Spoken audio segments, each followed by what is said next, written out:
Okay, a few notes on the assembly. There's a lot of other videos, but they kind of rush through the order that everything goes on, and it is confusing with the direction of the bearing and the race, because if you look in the OEM catalog, the Mopar exploded parts view, it is very confusing, and it almost shows the opposite of the way it's supposed to be. So, as far as the bearing, okay, the writing on the race and the writing on the bearing, this is a Timken bearing, highly recommended, okay?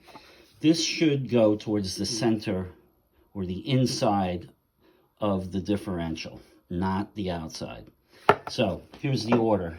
And here's another note about the retaining ring. Always try to get a new one of these. They're like 20 bucks. You don't want to have a problem. There's been videos on that this surface here becomes, like pushed out or bent.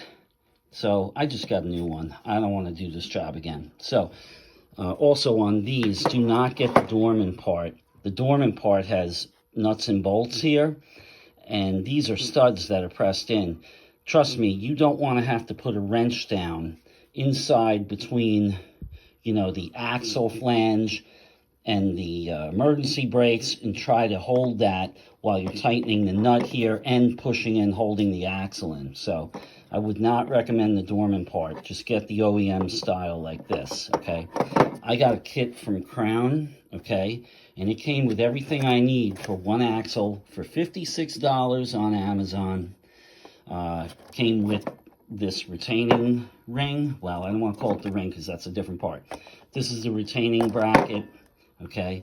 Then you have your oil seal. Again, I would not go with a cheapo part from the big box stores. You can get these for 10 bucks, but better to pay a little bit more. Yukon's even better.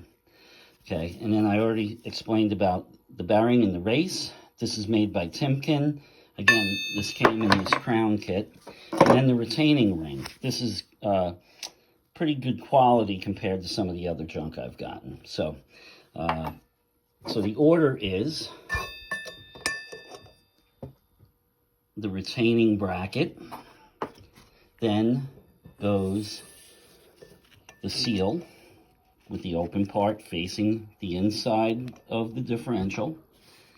Then, this is crucial, the Timken bearing with the writing facing inward, not outward. This is the race. This is the bearing in there. You see the writing. It's facing away from the wheel, inside.